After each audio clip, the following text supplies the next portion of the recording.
Welcome student, चलिए start करते हैं फिर एक बार। ऑब्जेक्टिव्स, इंपॉर्टेंट ऑब्जेक्टिव इस बार हम लेने वाले हैं chapter number 2 book keeping and accountancy 12th classroom की जो बुक है उसमें का, जो कि चैप्टर आपका आ जाता है account for not for profit concern. अब होता क्या है इसमें, account for not for profit concern में एक ऐसी संस्था बनाई जाती है, ध्यान देंगे आप लोग।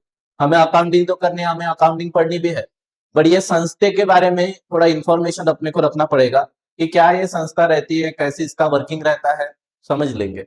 नॉट फॉर प्रॉफिट कंसर्न जैसे नाम से ही आपको पता चल रहा है कि एक ऐसी संस्था बनाई जाएगी जिसका मेन उद्देश्य प्रॉफिट कमाना ना होते हुए सर्विस टू द सोसाइटी रहेगा। माने ये ऑर्गेनाइजेशन एग्जिस्ट करेगी सोसाइटी में सर्विस देने के लिए। अब आपको खेल पता है, दिखाने के दांत होते हैं अलग, खाने के दांत होते हैं अलग। ये संस्था बनाई तो जाती है सर्विस टू द सोसाइटी, देती भी है service to the society, but इसके आड़ में जो गलत धंधे हैं, जैसे कि ब्लैक का पैसा व्हाइट करना और बहुत सारा पैसा डोनेशन के माध्यम से आप एनपीओ को मिलता है। एनपीओ में एक हाथ चैरिटेबल हॉस्पिटल हो गया, कोई चैरिटेबल स्कूल हो गया, कोई वृद्धाश्रम हो गया, कोई व्यायामशाला हो गई, जिसके जो फॉर्म हुए हैं एनपीओ के अंदर, जो नाम से बताती है कि भैया हम प्रॉफिट कुछ नहीं कमा रहे, सामने से बताएंगे, ठीक है, मोटा पैसा कमाएंगे, बड़ा पैसा खर्च भी करेंगे, बट फिर भी सामने से बताएंगे कि भैया प्रॉफिट में हम नहीं है। क्यों? क्योंकि हमारा तो एनपीओ है, नॉट फॉर प्रॉफिट कंसर्न है। सेम एज इट इज, जैसे मेरे फ्रेंड्स लोग हैं, कमा भी रहे, उड़ा भी रहे, फिर भी उनको पूछो तो बोलते हैं जहर खाने को पैसा नहीं है भैया। चलिए छोड़िए, जाने दीजिए, हमको समझना है नॉट फॉर प्रॉफिट कंसर्न के बारे में। चलिए, नॉट फॉर प्रॉफिट कंसर्न का इंट्रो थोड़ा मैंने आपको दे दिया, अब हम इस पे इंपॉर्टेंट ऑब्जेक्टिव देख लेते हैं। Income and expenditure account is, ध्यान देंगे, इनकम और expenditure account is fill in the blank account. कौन सा अकाउंट है, ध्यान देंगे आप लोग, नाम में ही बताया जा रहा है इनकम एंड एक्सपेंडिचर। अब इनकम एंड एक्सपेंडिचर के रिगार्डिंग एक नियम अपन गोल्डन रूल में पढ़ते हैं, जो कि होता है हमारा नॉमिनल अकाउंट वाला। और क्या हमारा नियम है नॉमिनल अकाउंट का? Debit all expenses and losses, credit all income and gains. बोले तो खर्चों को सारे डेबिट करना है और इनकम को सारी क्रेडिट करना है। खर्चों को सारे डेबिट करो, इनकम को सारी क्रेडिट करो। फिर इनकम एंड एक्सपेंडिचर अकाउंट, जिसका नाम ही इनकम एंड एक्सपेंडिचर अकाउंट है, वो कौन से टाइप का अकाउंट रहने वाला है? तो वो आपका अकाउंट है, अकाउंट टाइप है उसका नॉमिनल अकाउंट। तो यहाँ पे आंसर आ जाएगा income and expenditure account is a nominal account. कौन सा अकाउंट है? नॉमिनल अकाउंट है। क्यों नॉमिनल अकाउंट है आप समझ लेंगे एक बार में, कि इनकम एंड एक्सपेंडिचर अकाउंट के डेबिट साइड में जहां पे हम एक्सपेंडिचर नोट डाउन करते हैं, और क्रेडिट साइड में इनकम एंड एक्सपेंडिचर का ये फॉर्मेट रहने वाला है। यहाँ पे हम डेबिट साइड में लिखते हैं एक्सपेंसेस और क्रेडिट साइड में हम लिखते हैं हमारी इनकम। अब debit all expenses and losses and credit all income and gains, खर्चों को सारे डेबिट लिखना है, इनकम को सारी क्रेडिट लिखना है। तो ये हो जाएगा हमारा नॉमिनल अकाउंट। उसके बाद the closing balance, receipt and payment account बोला जा रहा है कि रिसिप्ट एंड पेमेंट अकाउंट जो आपको एनपीओ के क्वेश्चन में दिया होता है, गिवन होता है, एज अ क्वेश्चन गिवन होता है आपको रिसिप्ट एंड पेमेंट अकाउंट, वो उसका closing balance, receipt and payment account का closing balance, account balance usually क्या रिप्रेजेंट करता है, क्या चीज दर्शाता है, क्या चीज बताता है? तो ध्यान में लाइए, एनपीओ मैंने आपको पढ़ा दिया हो, और एनपीओ में रिसिप्ट एंड पेमेंट अकाउंट में सबसे एंडिंग में जो क्लोजिंग का बैलेंस रहता है वो क्या रहता है? तो क्लोजिंग बैलेंस रहता है cash in hand, cash at bank, cash in hand and cash at bank, जो अपन कंसीडर करते हैं। आपको मैंने सम छुड़ाते वक्त बताया हो कि opening balance receipt and payment का हम कंसीडर नहीं करते हैं, बट क्लोजिंग बैलेंस का जो एंट्री रहेगा cash in hand cash at bank, वो हमें असेट साइड में डालनी पड़ती है। तो यहाँ पे जो बोला है कि closing balance of receipt and payment account usually क्या रिप्रेजेंट करता है, तो क्या वो क्लोजिंग स्टॉक है? नहीं। सरप्लस है? नहीं। डेफिसिट है? नहीं। तो वो है आपका कैश एंड बैंक बैलेंस। क्या है? Cash and bank balance, that is cash in hand and cash at bank. उसके बाद not for profit concern renders fill in the blanks to service to the public at a large. अब जैसा मैंने आपको बताया कि नॉट फॉर प्रॉफिट कंसर्न वाले क्या करते हैं? सर्विस देते हैं। इसको? पब्लिक को, बड़े पैमाने पर पब्लिक को क्या देते हैं? सर्विस देते हैं। तो कौन सी सर्विसेज दी जाती है? क्या वो सर्विसेज कमर्शियल होती है? जी नहीं। क्या वो सर्विसेज सोशल होती है? जी हाँ, वो सर्विसेज सोशल सर्विसेज हो गई, जैसे वृद्धाश्रम हो गया, व्यायामशाला हो गई, ये सोशल सर्विसेज। जैसे हॉस्पिटल हो गया, तो ये social services, charitable hospital, social services. किसी इंडिविजुअल को सेवा देती है? नहीं। पूरे पब्लिक को ही, किसी स्पेसिफिक इंडिविजुअल को नहीं। किसी स्पेसिफिक ग्रुप को सेवा देती है? नहीं, पूरे पब्लिक को देती है। तो ये आंसर आपका यहाँ पे आ जाएगा कि not for profit concern renders social services to the society और द पब्लिक एट लार्ज। उसके बाद donation for building fund is fill in the blank. अब बोला है डोनेशन फॉर बिल्डिंग फंड क्या है, तो आपको ऑप्शन दिए गए, क्या वो कैपिटल रिसिप्ट है, क्या वो रेवेन्यू रिसिप्ट है, कैपिटल एक्सपेंडिचर है, रेवेन्यू एक्सपेंडिचर। ध्यान देंगे, डोनेशन वैसे तो आपकी इनकम होती है, देंगी। अब जैसे कोई वृद्धाश्रम हो गया, कोई हॉस्पिटल हो गया, कोई बड़ा सा व्यक्ति विजिट दे रहा है वृद्धाश्रम को, हॉस्पिटल को, अनाथालय को, उसको उनका काम अच्छा लगा, तो मान लो उसने कोई डोनेशन के नाम पे कुछ दे दिया उनको कि लो भैया 50,000 मेरे तरफ से रखो और आप अपना काम चला लेना इससे, ठीक है। तो डोनेशन एक्चुअली हमारी इनकम होती है, वो डोनेशन हम रेवेन्यू इनकम में ही लिखेंगे। कहां पे लिखेंगे? रेवेन्यू इनकम, माने हमारी इनकम वाले कॉलम में लिखेंगे। बट यहाँ पे जो डोनेशन बोला है वो डोनेशन फॉर बिल्डिंग फंड है, यानी कि आपको डोनेशन तो मिला है बट वो एक स्पेसिफिक पर्पस के लिए मिला है। और जब भी डोनेशन एक स्पेसिफिक पर्पस के लिए मिलता है, अल्टीमेटली वो तो आपकी रिसिप्ट है, आपको मिला ही हुआ है। बट क्या वो आपकी रेवेन्यू रिसिप्ट है? नहीं, ये आपकी कहलाएंगी कैपिटल रिसिप्ट। क्या कहलाएंगी? Capital receipt. एक्सपेंडिचर दूर दूर तक का नहीं है, रेवेन्यू रहो या कैपिटल, एक्सपेंडिचर हमारे कट हो गए। बस यहाँ पे हमको कंफर्म करना था रेवेन्यू रिसिप्ट है या कैपिटल रिसिप्ट है। तो भैया ये आपकी कौन सी रिसिप्ट है? Capital receipt. तो डोनेशन फॉर बिल्डिंग फंड हमारी क्या रहती है? Capital receipt. उसके बाद ध्यान देंगे यहाँ पे outstanding receipt at the end of the accounting year represent. ध्यान देंगे अभी क्या बोल रहा है, रिसिप्ट बोले तो प्राप्ति, रिसिप्ट बोले तो प्राप्ति, और आउटस्टैंडिंग बोले तो ऐसी प्राप्ति जो अभी भी मिलनी बाकी है, ऐसी प्राप्ति जो अभी भी मिलनी बाकी है। तो वो पैसा जो बिजनेस में आना चाहिए था बट अभी तक आया नहीं है, बट कल जाकर आएगा, फ्यूचर में आएगा, वो अकाउंटिंग ईयर के एंडिंग में क्या दर्शाता है? क्या वो आपकी लाइबिलिटी है? जी नहीं भैया, ये तो ऐसे ही एलिमिनेट हो गया, हमको देना नहीं है, हमको मिलना बाकी है। और कब मिलेगा? अभी नहीं मिलेगा, कब मिलेगा? फ्यूचर में। तो वो आपकी हो जाती है असेट एंड असेट्स। ऐसा पैसा जो, ऐसी रिसिप्ट, वो पैसा जो आपको अभी भी आना बाकी है, वो आपकी असेट होती है। क्योंकि अभी जो पैसा नहीं आया वो कल जाकर मिलेगा, और जब बात फ्यूचर की आ जाती है तो वो आपकी क्या होती है? असेट होती है। एक्सपेंडिचर यहाँ पे दूर दूर तक नहीं आने वाला, कैपिटल फंड में। उसके बाद excess of income over expenditure term dash. मैं मेरे सब में वीडियो में आपको हर बार जब भी सरप्लस हमारा निकलता है, हम कैलकुलेट करते हैं इनकम एंड एक्सपेंडिचर अकाउंट में, कंपलसरी मैं आपको लिखवाने के लिए बोलता हूं कि आप लिखिए excess of income over expenditure. बोले तो इनकम का ज्यादा होना, किससे ज्यादा होना? एक्सपेंडिचर से ज्यादा होना। इनकम का ज्यादा होना, किससे ज्यादा होना? एक्सपेंडिचर से ज्यादा होना। वो क्या कहलाता है? तो वो कहलाता है आपका सरप्लस। क्या कहलाता है आपका? सरप्लस। यहाँ पे एक बात आप नोट कर लेंगे, मैं क्यों आपको बार बार बोलता हूं कि आपको सरप्लस भी लिखना है और सरप्लस के नीचे ये लाइन भी लिखनी है, क्योंकि ये लाइन 1 मार्क के लिए ऑब्जेक्टिव में कहीं पे भी पूछी जा सकती है। एक्सेस ऑफ इनकम, इनकम का ज्यादा होना, किससे ज्यादा? इनकम आपकी खर्चों से ज्यादा है, ऐसे समय में आपका जो कैलकुलेशन, क्लोजिंग कैलकुलेशन निकलेगा, वो निकलेगा आपका सरप्लस। उसके बाद नॉट फॉर प्रॉफिट कंसर्न। ध्यान देंगे, not for profit concern prepare fill in the blank instead of profit and loss account. Not for profit concern में प्रॉफिट एंड लॉस अकाउंट के बदले में कौन सा अकाउंट बनाया जाता है? तो आप बनाते हो इनकम एंड एक्सपेंडिचर अकाउंट।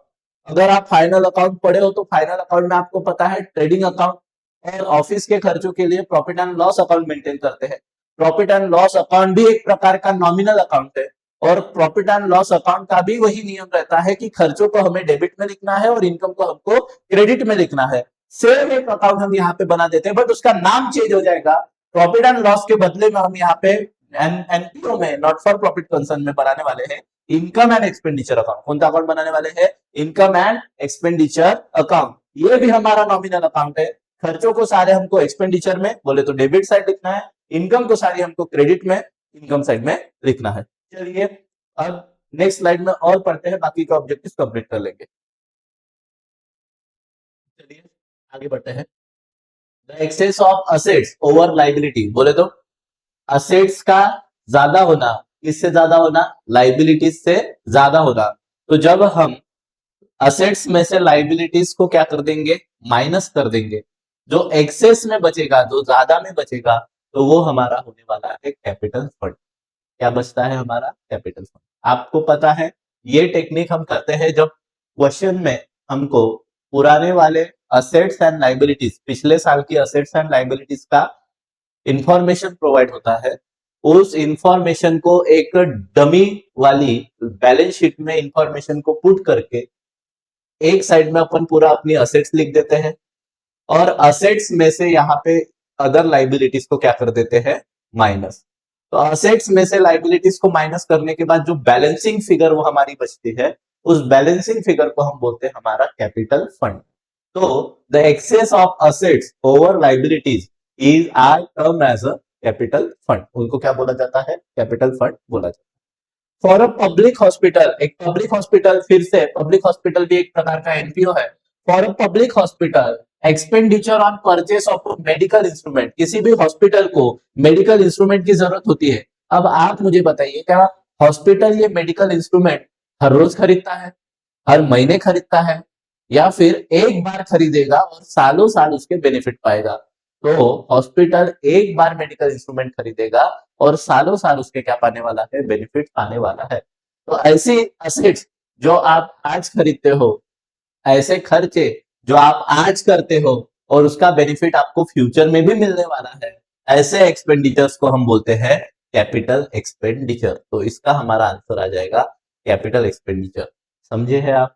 ऐसे खर्चे जो आपको वन टाइम करना पड़े बट उसका बेनिफिट आपको फ्यूचर में भी मिलता रहे।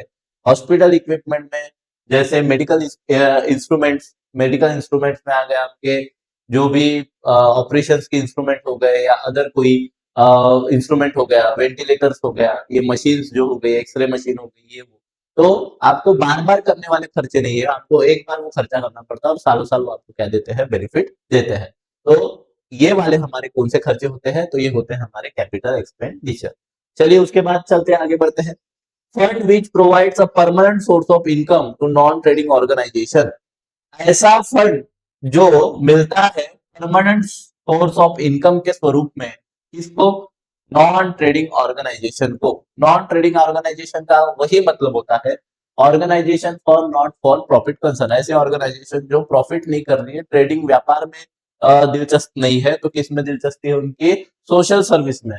तो ऐसी नॉन ट्रेडिंग कंसर्न के लिए परमानेंट सोर्स ऑफ इनकम वाला फंड कौन सा फंड होता है? तो क्या वो जनरल फंड होता है? नहीं। Specific capital? नहीं। वो फंड होता है हमारा एंडाउमेंट फंड। ये हमारा परमानेंट सोर्स है।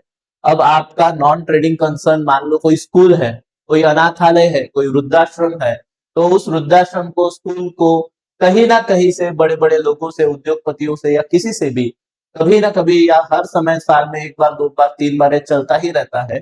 डोनेशंस के स्वरूप में क्या आते रहते हैं? पैसा आता रहता। गिफ्ट्स के फॉर्म में, एंडोमेंट के फॉर्म में क्या आते रहता? पैसा आते रहता। तो जो गिफ्ट्स, एंडोमेंट या देनगी किसी संस्था को, ऑर्गेनाइजेशन को मिलती है, डोनेशन ऑर्गेनाइजेशन को मिलते हैं, तो एक परमानेंट सोर्स हो जाता है इनकम का नॉन ट्रेडिंग ऑर्गेनाइजेशन के लिए। तो वहां पे आपका आंसर कौन सा आ जाएगा? Endowment fund. Endowment fund. Capital fund permanent नहीं है और जनरल नहीं, स्पेसिफिक नहीं, यहाँ पे आंसर आ जाएगा एंडोमेंट फंड। उसके बाद legacies from member is considered as. अब लेगेसी हमारी इनकम होती है, रिसिप्ट एंड पेमेंट अकाउंट के रिसिप्ट साइड में दिखाई जाती है, बट वो कौन सी रिसिप्ट है? तो वो हमारी कौन सी रिसिप्ट है?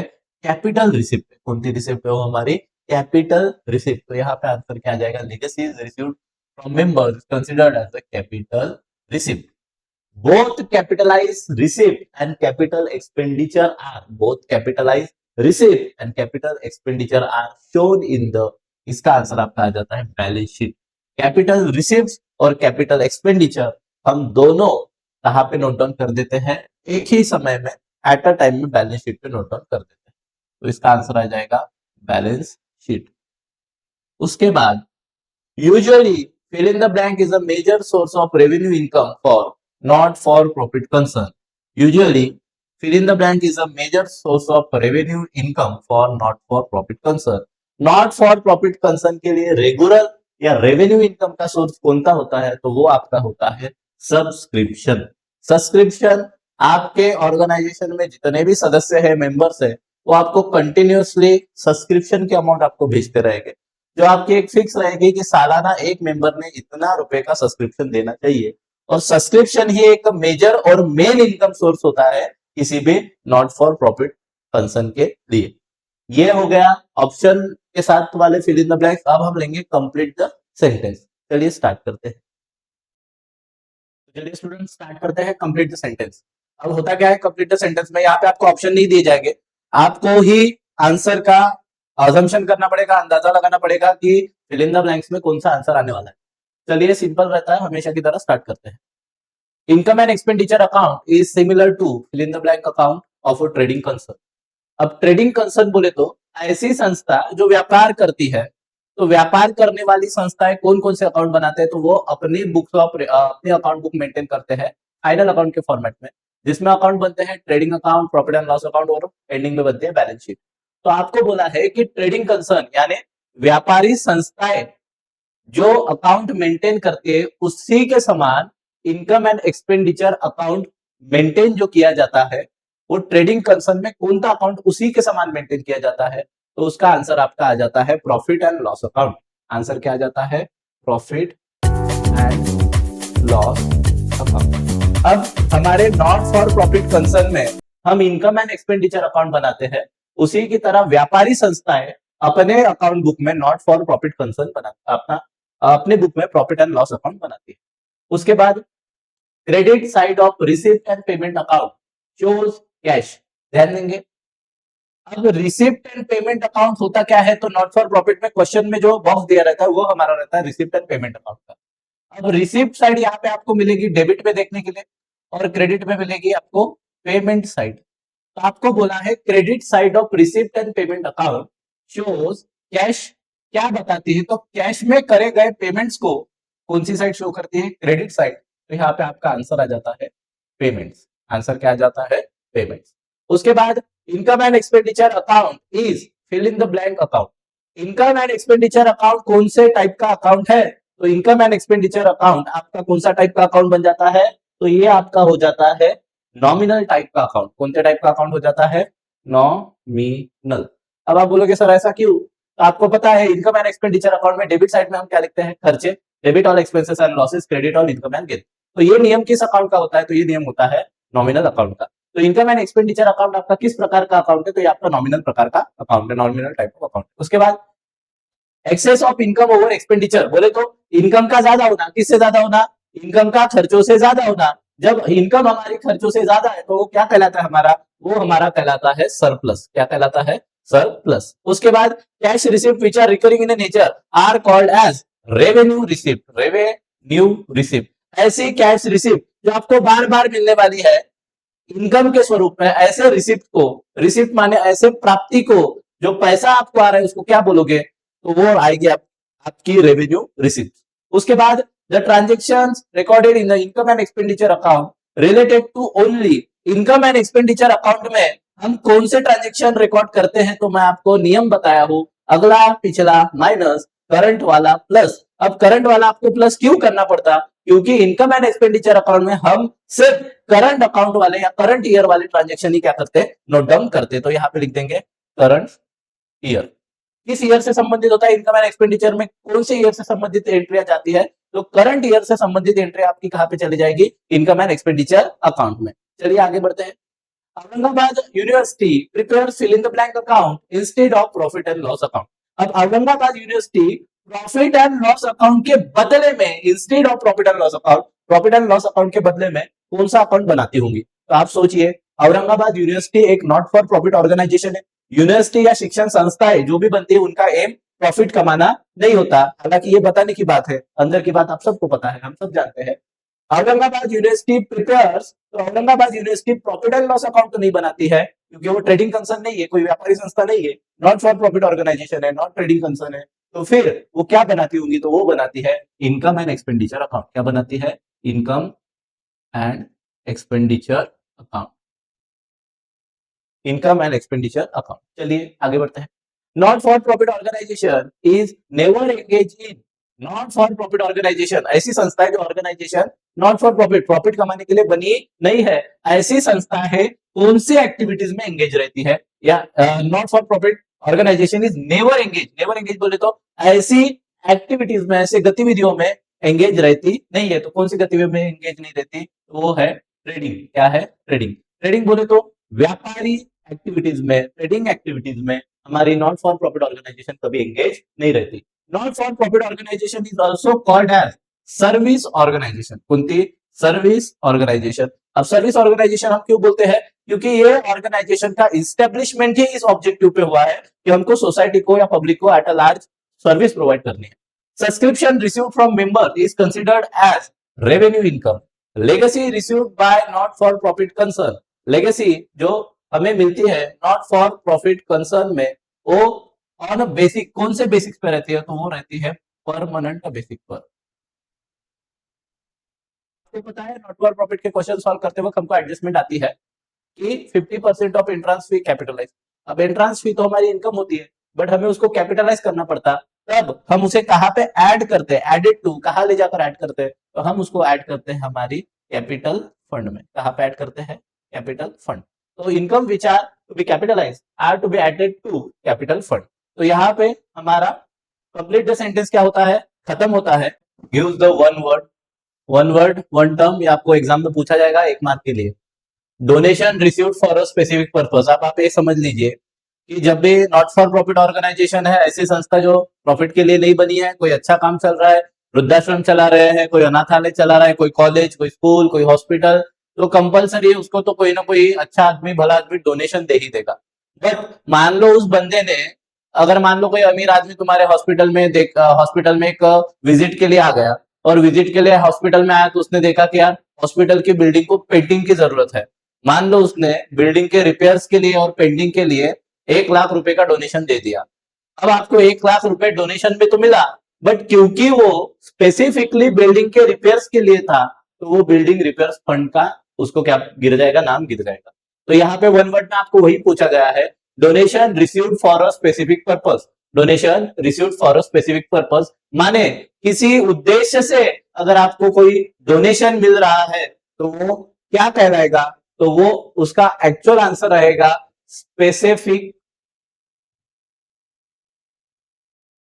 Specific fund. क्या रहेगा एक्चुअल आंसर उसका? Specific fund. मान लो आपको डोनेशन बिल्डिंग के लिए मिल रहा है तो वो कहलाएगा बिल्डिंग फंड। क्या कहलाएगा? Building fund. मान लो आपको डोनेशन कैपिटल के लिए मिल रहा है तो वो कैपिटल फंड। मान लो लाइब्रेरी के लिए मिल रहा है तो वो लाइब्रेरी फंड कहलाएगा। और ये किसी भी प्रकार की फंड अपनी लाइबिलिटी होती है। इस प्रकार के एडजस्टमेंट हमने सम्स में सॉल्व की है। ठीक है। उसके बाद the form of organization, the form of organization which provides, sorry यहाँ पे the form of organization which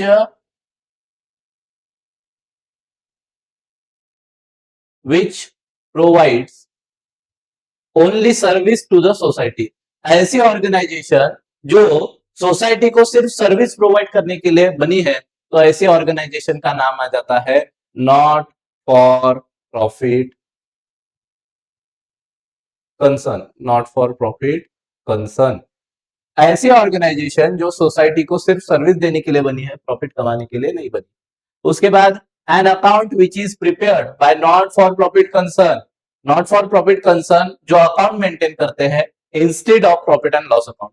profit and loss account बनाने के एवज में, बदले में, अगेंस्ट में, इंस्टेड आप कौन सा अकाउंट मेंटेन करते हो नॉट फॉर प्रॉफिट कंसर्न में? तो हम मेंटेन करते हैं इनकम एंड एक्सपेंडिचर अकाउंट।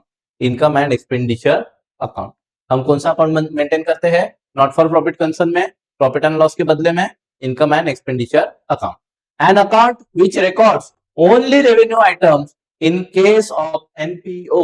अब यहाँ पे जब रेवेन्यू आइटम बोल रहा है तो ध्यान दीजिए, रेवेन्यू बोले तो ऐसे आइटम जो आपको बार बार मिलेंगे या बार बार आपसे खर्चा भी होगा, दोनों आइटम उसमें आ गए रेवेन्यू बोले तो फिर ऐसे आइटम हम नॉट फॉर प्रॉफिट कंसर्न में कौन से अकाउंट में मेंटेन करते हैं? तो ध्यान दीजिए, आपके पास नॉट फॉर प्रॉफिट कंसर्न में एक ही अकाउंट बनता है, that is income and expenditure account. Income and expenditure account. और उसी में हम रेवेन्यू आइटम वाली इनकम या रेवेन्यू आइटम वाले खर्चे नोट डाउन करते हैं।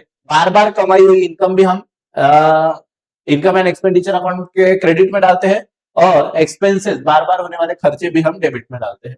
तो इनको आप रेवेन्यू आइटम्स बोलोगे। Revenue items not for profit के केस में कौन से अकाउंट में मेंटेन किए जाते हैं, ऐसा पूछेगा तो आंसर आएगा income and expenditure account. Accounts which record only cash transaction in case of NPO not for profit concern में सिर्फ कैश ट्रांजेक्शन रिकॉर्ड करने वाला अकाउंट बताइए, तो वो हो जाता है आपका receipt and payment account. Receipt and payment account, कौन सा अकाउंट?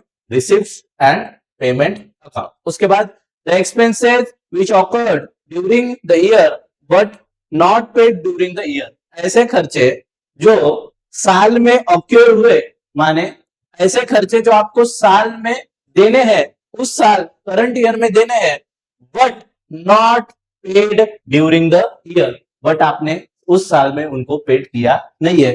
ऐसे खर्चे जो आपको देने हैं बट आपने अभी तक दिए नहीं है, ऐसे खर्चों को हम क्या बोलते हैं? तो हम उन्हें बोलते आ रहे हैं आउटस्टैंडिंग, आउटस्टैंडिंग एक्सपेंसेस। हम क्या बोलते आ रहे हैं उनको? Outstanding expenses. उसके बाद ये साइड देख लेंगे, the debit balance of income and expenditure account, बोले तो इनकम एंड एक्सपेंडिचर अकाउंट जो हमारा बनता है, यहाँ पे हम नोट डाउन करते हैं हमारे एक्सपेंसेस और यहाँ पे हम नोट डाउन करते हैं हमारी इनकम। ये मेरा डेबिट साइड, ये मेरा क्रेडिट साइड। अब आपको क्वेश्चन क्या है? The debit balance of income and expenditure account. और मैंने आपको बताया हूं, जब भी डेबिट बैलेंस ये वर्ड पूछा जाए, डेबिट बैलेंस, तो आपका आंसर डेबिट का बैलेंस नहीं रहने वाला, वो आपका क्रेडिट का बैलेंस रहने वाला है। और हम सबको पता है इनकम एंड एक्सपेंडिचर अकाउंट के जब बैलेंस क्रेडिट बैलेंस आता है, बोले तो ये साइड बैलेंस आता है, तब वो हमारी होती है सरप्लस। और जब उसका डेबिट बैलेंस आता है, माने ये साइड बैलेंस आता है, इनकम वाले हाथ पे बैलेंस आता है, तब वो होता है हमारा डेफिसिट। तो the debit balance of income and expenditure क्या आ जाएगा? Deficit, deficit. उसके बाद all such receipt which are non recurring in nature and non forming a part of a regular income, ऐसे रिसिप्ट जो रिकरिंग नहीं है, रिकरिंग नहीं है इसका मतलब क्या है? ऐसे रिसिप्ट जो आपको बार बार होने वाली नहीं है और not forming a part of regular income, और ना ही ये आपकी रेगुलर इनकम का पार्ट है, तो ऐसी रिसिप्ट क्या कहलाती है? ऐसी रिसिप्ट कहलाती है कैपिटल रिसिप्ट। क्या कहलाती है? Capital receipt. उसके बाद fees paid by person to become a members of NPO not for profit organization में मेंबर बनने के लिए जो फीस पे की जाती है, उसको आप बोलते हो एडमिशन फीस या फिर एंट्रांस फीस। एडमिशन फीस या entrance fees. Fees paid by person to become a member of NPO, अगर आपको हमारे नॉट फॉर प्रॉफिट ऑर्गेनाइजेशन का मेंबर बनना है तो आपको कौन सी फीस पेड करवानी पड़ेगी? तो एक तो एडमिशन फीस या एंट्रांस फीस, उसका क्या रहने वाला है? आंसर रहने वाला है। उसके बाद fees received from member on only once at the time of his entry to the NPO, ऐसी फीस जो हम हमारे मेंबर्स से लेंगे सिर्फ एक बार, उसके पूरे जीवन काल में सिर्फ एक बार हम उससे वो पैसे लेंगे, जब वो क्या कर रहा होगा? हमारे नॉट फॉर प्रॉफिट ऑर्गेनाइजेशन में, एनपीओ में हमारे वो एंट्री ले रहा होगा, तब हम उससे कौन सी फीस वसूलेंगे? तो वो होती है आपकी लाइफ मेंबरशिप फीस। क्या होती है? लाइफ मेंबरशिप फीस, जो हम एक ही बार वसूलते हैं हमारे हर एक मेंबर से, लाइफ मेंबरशिप फीस। 11th वाला देखेंगे, the gifts received from legal representative as per the will of deceased partner. अब ये डिसीज पार्टनर कौन है या डिसीज पर्सन कौन है? तो डिसीज पर्सन बोले तो ऐसा व्यक्ति जो हमारा मर गया। अब वो मर गया, हमारा सदस्य था, हमारे नॉट फॉर प्रॉफिट ऑर्गेनाइजेशन में वो मेंबर था। अब मरने के बाद या मरने से पहले वो क्या छोड़ के गया होगा? अपनी विल छोड़ के गया होगा, वसीयत जिसको अपन बोलते हैं। पुराने हिंदी पिक्चरों में दिखाया जाता था वसीयत, बेटे खराब निकल जाते थे तो बुड्ढा वसीयत अपने कहाँ पे करा देता था? किसके नाम पे करा देता था? किसी आश्रम को अपनी पूरी संपत्ति क्या दे देता था? दान दे देता था। तो ऐसे आए हुए दान को या फिर अपने विल के माध्यम से, किसके माध्यम से? विल्स के माध्यम से आपको जो पैसा या कुछ भी अगर आपको गिफ्ट वगैरह मिलता है लीगल रिप्रेजेंटेटिव से, तो ऐसे गिफ्ट को आप क्या बोलते हो? और एनपीओ में हम क्या नाम देते हैं? तो उनको हम बोलते हैं लेगसीज। क्या बोलते हैं हम उनको? लेगसीज। तो लेगसीज हमारे वो गिफ्ट्स है क्या जो हम लीगल रिप्रेजेंटेटिव से हमको मिलते हैं डिसीज पर्सन, किसी पर्सन के मृत्यु के बाद, पर किस बिना पर मिलेंगे? तो उसके विल के बिना पर, वसीयत में साफ साफ लिखा होता है कि मैं मेरे जायदाद का इतना इतना हिस्सा इस संस्था को दान कर रहा हूँ, तो वो गिफ्ट रहेंगे, उसको हम क्या नाम देंगे, लेगेसीज। ये क्वेश्चन छुड़ाते वक्त बहुत बार आपको ये वर्ड आपको दिखता होगा रिसिप्ट साइड में, तो आप समझ नहीं पाते कि इसको कहाँ पे डालें, तो रिसिप्ट ये हमारी लेगेसी हमारी इनकम होती है। बट अगर हमको क्वेश्चन में बोला जाए कि इनको कैपिटल करना है, तो हम उसको कैपिटल फंड में क्या कर देंगे, प्लस कर देंगे। अब capital resources owned and possessed by the NPO not for profit organization में जो कैपिटल का रिसोर्स रहता है उसको अपन क्या नाम देते हैं, उसको हम बोलते हैं कैपिटल फंड। क्या बोलते हैं हम उसको, कैपिटल फंड। चलिए यहाँ पे हमारे वन वर्ड खत्म हो रहे हैं, इसके बाद हम देख लेंगे ऑड वन आउट।